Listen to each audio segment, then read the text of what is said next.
देखिए ये 9 दिसंबर 2018 सीटेट केंद्रीय शिक्षक पात्रता परीक्षा पेपर 2 कक्षा 6 to 8 यानी 9 दिसंबर 2018 को जो पेपर हुआ था सीटेट का, सबसे इजी यही पेपर आया था। अभी तक जितना एग्जाम हुआ है सबसे इजी पेपर यही था। तो आज हम लोग इसको सीडीपी और सोशल साइंस इसको हल करेंगे। आइए, इससे क्वेश्चन लगभग 5 या 6 क्वेश्चन हर पेपर हम देख रहे हैं कि इन्वॉल्व हो रहा है। फर्स्ट क्वेश्चन देखिए क्या है कि सृजनात्मक की अवधारणा से संबंधित माना जाता है। तो किसको संबंधित माना जाता है? तो विविध सोच। सेकंड, किसी भाषा के स्वीकृत ध्वनि संयोजनों को इसके नियमों के अंतर्गत बताया जाता है। तो किसके? ध्वनि संबंधित। जब सोचने की प्रक्रिया किसी भाषा द्वारा प्रभावित होती है तो ऐसी स्थिति को क्या कहते हैं? तो क्या कहते हैं इस ऐसी स्थिति को? भाषा निर्धारित। 4 नंबर है, अपने अनुभवों और सुझावों के आधार पर उपकरणों में खराबी कारण की परीक्षण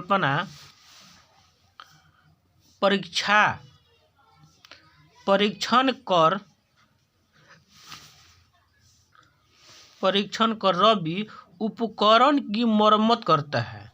तो वह उपयोग करता है। कौन सा उपयोग करता है? तो कलन विधि द्वारा क्या करता है? उपयोग करता है। दिव्या अक्सर निर्देशित कार्यों को छोटे छोटे हिस्सों में विभाजित कर आसान बना लेती है। तो वह उपयोग करती है। क्या उपयोग करती है? उपलक्ष्य विश्लेषण विधि का। यानी अक्सर निर्देशित कार्यों को छोटे छोटे हिस्सों में विभाजित कर आसान बना लेते हैं। तो उसको क्या कहा जाता है? उपलक्ष्य विश्लेषण विधि। पुरुष और महिलाओं की भूमिकाओं का निर्धारण समाज करता है। यह कथन बताता है। क्या बताता है? लैंगिकता एवं सामाजिक वातावरण।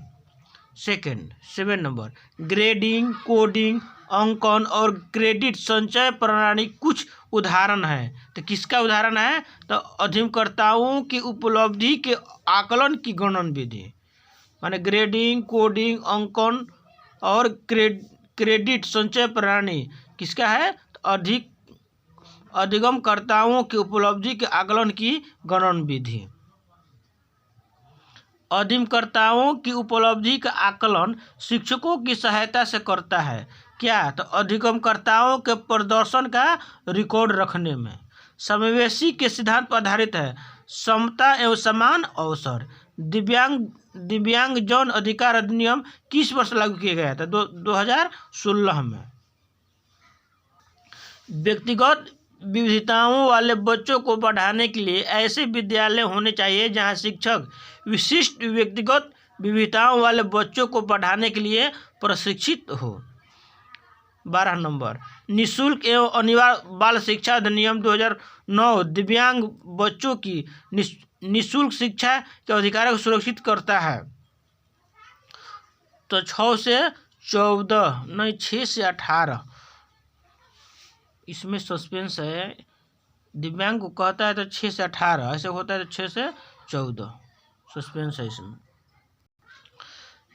विविध अधिगमकर्ताओं के लिए सुगम स्वरूपों को शिक्षण अधिगम सामग्रियाँ प्रदान करने के तात्पर्य से है। इससे है अधिगम की सार्वभौमिक संरचना, स्व जागरूकता एवं संज्ञानात्मक क्षमताओं का नियंत्रण, जैसे योजना बनाना, समीक्षा करना और संशोधन करना, यह अंतर्गत आता है। संज्ञान बोधन का आता है। यह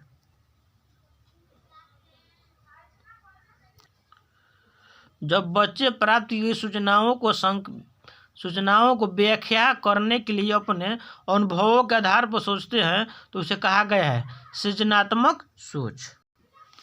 अधिगमकर्ताओं को व्यक्तिगत क्षमता के आधार पर उनकी कठिनाइयों के विभिन्न स्तर को ध्यान में रखते हुए पढ़ाने की विधि को कहा जाता है। तो क्या कहा जाता है? विभेदी अनुदेशन। प्रतिपालन अधिगम का एक विशिष्ट चरण है जो अधिगम के चरण का पूर्ववर्ती है। किसका है? साम्यनीकरण। जनजों का यह मानना है कि संज्ञान और भाव क्या होते हैं? स्वतंत्र होते हैं। क्या होते हैं? स्वतंत्र होते हैं।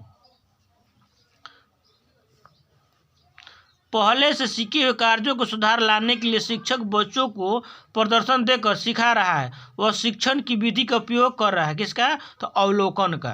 किसका? अवलोकन का। मैनन और जैनिस के अनुसार निर्णय लेने वाले बच्चे समस्या का विश्लेषण करते हैं, विकल्प की सूची बनाते हैं और उनके फायदा और नुकसान के प्रत्येक पहलू पर विचार करते हैं। उसका व्यवहार प्रस्तुत करता है। किसका? तो क्या करता है? सतर्क का। एक समस्या सुधारक बच्चा विचार के आधार पर कथनों की सच्चाई का संभावना मूल्यांकन करता है। किसका? यानी तार्किक का। जिस दिए गए कार्यों के करते समय बच्चे स्वयं आनंद लेते हुए अनुभव प्राप्त करते हैं उसे क्या कहा जाता है? अनुभव लेते हुए आनंद प्राप्त करते हैं उसे ड्रिल और अभ्यास कार्य कहा जाता है। बहुसंवेदी शिक्षण अधिगम की प्रविधि में अधिगम संवर्धन हेतु दृश्य, श्रव्य, स्पर्श और संवेदनाओं का एक साथ प्रयोग किया जाता है। उसे क्या कहा जाता है? गति बोधक। शरीर के केंद्रीय भाग से परिधियों का अंगरागों की ओर विकास दर्शाता है। तो विकेंद्रीकृत विकास के सिद्धांत, यानी शरीर के केंद्रीय भाग से परिधियों या अंगरागों की ओर विकास करता है। उसे विकेंद्रीकृत विकास सिद्धांत कहते हैं। स्कूल बच्चे में सामाजिकरण की ओर एक ऐसी संस्था है जहां प्रमुख स्थान स्कूल के दिनचर्या होता है। नहीं, प्रमुख स्थान स्कूल के गतिविधियों का होता है। प्रमुख स्थान स्कूल के शिक्षकों का होता है। प्रमुख स्थान स्कूली बच्चों का। इनके इसका आंसर हो जाएगा प्रमुख स्थान स्कूली बच्चों का होता है। इसके आंसर क्या हो जाएगा? प्रमुख स्थान स्कूली बच्चों का होता है। जब आप एक शिक्षक समूह के जुड़ जाते हैं और अपने समूह के अन्य लोगों की ही तरह पोशाक धारण करने लगते हैं तो आप प्रदर्शन कर रहे हैं। किसका? समूह की पहचान का। किसी वस्तु के अस्तित्व की अवधारणा प्याज किस विकास को होता है? संवेदी ज्ञान, सेंसरी मोटर स्टेज। व्यक्तिगत शिक्षा कार्यक्रम की योजना के संदर्भ बनाई जाती है तो बाल केंद्रित शिक्षा कार्यक्रम।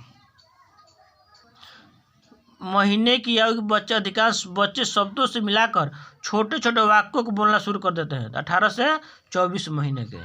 बुद्धि लब्धि या IQ उदाहरण दी गई थी किसके द्वारा? तो बीने के द्वारा। ये देखिए सामाजिक अध्ययन विज्ञान है जिसमें 30 से लेकर 90 तक क्वेश्चन किया जाएगा। 2018 ही का है क्वेश्चन। स्थल का एक संकरा भाग जो दो बड़े स्थलीय भागों को एक दूसरे से जोड़ता है उसे क्या कहते हैं? तो स्थल संधि कहते हैं। उसे क्या कहेंगे? स्थल संधि कहेंगे। निम्नलिखित में कौन सा महाद्वीप आकार में सबसे छोटा है? तो कौन सा है? ऑस्ट्रेलिया। सबसे छोटा कौन सा है? ऑस्ट्रेलिया। सबसे बड़ा महासागर प्रशांत महासागर। 33 नंबर।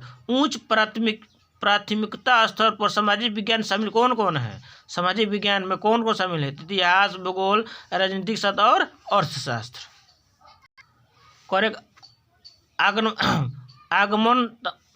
आगमन अधिगम नियम किस विद्या का विरोधाभासी है? आगमन किसका विरोधाभासी है? व्याख्यान शिक्षण का। आगमनात्मक अधिगम किसका विरोधाभासी है? तो व्याख्यानात्मक शिक्षण का। दिए गए कथनों A और B पढ़िए और सही उत्तर चयन कीजिए। आलोचनात्मक सोच धारणाओं के निर्माण तथा विचारों के अनुप्रयोग और विस्तार को बढ़ावा देती है। सेकेंड, यह दूसरों के तर्क और विश्वासों को समझने का मूल्यांकन करने में मदद नहीं करती है। A सत्य B क्या है? गलत है। इसका आंसर क्या हो जाएगा? 4 हो जाएगा। अनुभवजन साक्ष्य क्या है? इंद्रियों के माध्यम से वास्तविक दुनिया में एकत्र आंकड़े। भौतिक विशेषताओं को मॉडल प्रतिकृतियां शिक्षण के लिए सबसे अधिक उपयुक्त है। कौन सा है? तो भूगोल। स्थानीय समाचार पत्र में मौसम की जानकारी का संग्रह किस प्रकार किया जाता है? तो प्राथमिक। किस प्रकार किया जाता है? तो प्राथमिक। सीखने की अक्षमता वाले शिक्षार्थी किस प्रकार कक्षा में अन्य छात्रों के साथ सीखते हैं? तो समावेशी द्वारा, समावेशिक विधि द्वारा। समावेशिक निम्नलिखित में किसने दिया? सभी बच्चे विकास के समान अनुक्रम से गुजरते हैं, लेकिन विभिन्न दौरों से। इस शिक्षक को पूरी तरह से कक्षा के लिए नहीं बल्कि व्यक्तिगत बच्चों और छोटे समूह के लिए गतिविधियों को योजना बनानी चाहिए। ये किसका है? तो जीन पियाजे का है। कक्षा में सहकारी शिक्षा को बढ़ावा देने के लिए एक शिक्षक को चाहिए क्या? छात्रों को बहुत और चर्चाओं में लगाए। एक आत्मनिर्देशित आत्म अनुशासित सोच जो एक उचित तरीके से गुणवत्ता के उच्चतम स्तर पर तर्क करने का प्रयास होता है, तो उसे क्या कहेंगे? तो आलोचनात्मक सोच कहा जाएगा। क्या कहा जाएगा? आलोचनात्मक सोच कहा जाता है। अजंता गुफाएं चित्रों में इस्तेमाल किए गए रंग निम्नलिखित किस सामग्री से प्राप्त किए गए हैं? तो पौधों और खनिज से। पौधों और खनिज से प्राप्त किए गए हैं। सबसे पुरानी पांडुलिपियां पर लिखी गई कौन सा है? तारपत्रों। कौन सा है? तारपत्रों। मानव इतिहास में निम्नलिखित में कौन सी अवधि सबसे लंबी है? तो पूरा प्रसारण काल। दिए गए कथन ए और बी की पढ़िए और सही उत्तर चयन कीजिए। मेहरगढ़ पाकिस्तान के बोलन दर्रे के पास एक उपजाऊ मैदान में स्थित है। सही है। यह खेती की और पशुपालन साक्ष्य पाए गए हैं। ए और बी क्या है? दोनों बात क्या है? सत्य है। भारत के निम्नलिखित राज्यों में किस राज्य में हड़प्पा के नगर सबसे बड़ी संख्या में मिले हैं? तो क्या? गुजरात में। ऋग्वेद मूल रूप से किस भाषा में रचा गया था? संस्कृत में। किसमें? संस्कृत में। 6ठी शताब्दी ईसा पूर्व मगध महाजनपद पहले शासक कौन थे? तो बिम्बिसार। निम्नलिखित में कौन सा बौद्ध धर्म के 3 रत्न में से नहीं है? धर्म, संघ, बुद्ध है, लेकिन अहिंसा क्या है? नहीं है। निम्नलिखित में कौन सा राज्यसभा सदस्यों का चुनाव करता है? कौन करता है? तो विधानसभा के सदस्य या विधायक। भारत द्वारा निम्नलिखित में किस शासन प्रणाली को अपनाया गया है? तो संसदीय और संघीय। अनुसूचित जातियों के लिए कितने संसदीय निर्वाचन क्षेत्र आरक्षित है? तो 84 और जनजाति के लिए 47। भारत में अस्पृश्यता प्रथा कारण कौन सा मौलिक अधिकार का उल्लंघन किया जाता है? समानता का अधिकार, जो 14 से 18 अनुच्छेद में है। भारत संविधान के अनुसार निम्नलिखित कौन सा मौलिक अधिकार नहीं है? तो संपत्ति का अधिकार नहीं है। मौलिक अधिकार कितना है? 6 हैं। अस्पृश्यता के आधार भेदभाव संबंधित करती है किसके? तो जाति के द्वारा। मुख्यमंत्री को कौन नियुक्त करता है? तो राज्यपाल। राज्यपाल की नियुक्ति कौन करता है? तो राष्ट्रपति। प्रधानमंत्री नियुक्त कौन करता है? तो सांसद। निम्नलिखित में से किसको भारत का पहला नागरिक कहा जाता है? तो राष्ट्रपति। देखिए सब 18 का सबसे इजी पूछा गया था ये सोशल साइंस सीटेट 2018। निम्नलिखित में किसको भारत में राज्य का पहला नागरिक कहा जाता था? राज्यपाल। वर्तमान लोकसभा जो 2019 कौन है? 2019 जो 17वीं है, 2019 ये हम लोग को 17वीं है। जो 2024 अब होगा वो 18वीं हो जाएगा। भारत के वर्तमान राष्ट्रपति इसमें कौन है? मुर्मू, द्रौपदी मुर्मू। उसमें रामनाथ कोविंद थे। भारत संविधान के निम्नलिखित किसका उल्लेख नहीं किया गया है? राजनीतिक दलों का नाम का। राज्यसभा में सदस्यों कौन नामांकित करता है? तो राष्ट्रपति। भारत के संविधान सभा अध्यक्ष कौन थे? भारत के संविधान सभा अध्यक्ष डॉक्टर राजेंद्र प्रसाद। और अस्थायी कौन थे? डॉक्टर सचिदानंद सिन्हा, जो 9 दिसंबर 1946 और 11 दिसंबर 1946 को चुना गया था। निम्नलिखित में कौन सा भारत एकमात्र भारतीय गवर्नर जनरल है? निम्नलिखित में कौन भारत एकमात्र भारतीय गवर्नर जनरल कौन था? सी राजगोपालाचारी। भारत का संविधान कब अपनाया गया? 26 नवंबर 1949 को। निम्नलिखित में किस भारत के रियासतों को एकीकृत करने में निर्णायक भूमिका निभाई थी? तो कौन भाई थे? सरदार वल्लभ भाई पटेल। निम्नलिखित में कौन भारत के संविधान समवर्ती सूची में मामलों के कार्य करता है? केंद्र सरकार और राज्य सरकार। निम्नलिखित में कौन भारत के संविधान सभा के मसौदा समिति के अध्यक्ष थे? डॉक्टर भीमराव अम्बेडकर। 18वीं सदी के किसके नेतृत्व में बंगाल धीरे धीरे मुगल नियंत्रण से अलग हो गया? मुर्शिद कुली खां। मुर्शिद कुली खां। निम्नलिखित में किस गवर्नर जनरल ने फैसला किया कि बहादुर शाह जफर आखिरी मुगल सम्राट होंगे और उनकी मृत्यु के बाद किसी भी वंशज के शासन के रूप में पहचाना नहीं जाएगा? किसने कहा था? लॉर्ड कैनिंग, जो 1854 से शायद 58 तक थे। Lord Canning. किस गवर्नर जनरल ने घोषित किया कि अवध पर गलत तरीके से शासन किया जा रहा है और उचित प्रशासन सुनिश्चित करने के लिए ब्रिटिश शासन की आवश्यकता थी? लॉर्ड डलहौजी। किसने कहा था? लॉर्ड डलहौजी। कानपुर की शासक खुद को पेशवा कहा था? नाना साहब। कौन कहते हैं? नाना साहब। कारखाने के विषय में पढ़ाने के लिए सबसे उपयुक्त विधि कौन सी है? तो किसी औद्योगिक कारखाना की यात्रा आयोजित करना। एडुसैट क्या है? एक मानव निर्मित भारतीय उपग्रह है। एक मानव निर्मित क्या है? भारतीय उपग्रह है। पंचवाणी और बीजक निम्न किस महान हस्ती के छंद के विचार और संरक्षित किया गया था? तो कबीर दास का। किसका है? कबीर दास। एलोरा गुफा का भित्ति चित्र और जिसमें विष्णु के नरसिंह अर्थात पुरुष सिंह के रूप में दिखाया गया किस काल है? तो राष्ट्रकूट काल, यानी 1 हो जाएगा। निम्नलिखित में कौन संगठन उपनिषद में आस्था रखता है? तो ब्रह्म समाज। वाद दिग्दर्शी का प्रयोग क्या मापने के लिए किया जाता है? तो वायु का वेग। वायुमंडल की निम्नलिखित में कौन सी परत रेडियो तरंग द्वारा संचारित मदद करती है? तो कौन सा मंडल? ये तो होता है आयन मंडल। 12 मंडल को 2 भाग में आयन मंडल और आयन मंडल कहा जाता है। देखिए, वायुमंडल की बाह्य मंडल परत रेडियो तरंग को संचारित में मदद करती है और ताप मंडल या बाह्य मंडल के 2 भागों में विभाजित किया गया है। पहला आयन मंडल और दूसरा आयन मंडल या आयतन मंडल को कहा जाता है। पृथ्वी की विभिन्न परतों को क्रम में आंतरिक से बृहत्तम परत तक पहचानिए। क्या हो जाएगा? 3rd number. आंतरिक कोट, बाहरी कोट, मेंटल और परपट। इसका 3rd नंबर आंसर हो जाएगा। दिए गए आरेख में सूर्य, पृथ्वी, चंद्रमा स्थिति के ध्यान से और ये क्या दर्शाता है? यह दर्शाता है क्या है? लघु ज्वार भाटा। जब नदी मैदान में प्रवेश करती है तो मुड़ जाती है और बड़े मोड़ को बनाकर बढ़ती है, उसे क्या कहा जाता है? उसे विसर्प कहा जाता है। उसे क्या कहा जाता है? विसर्प।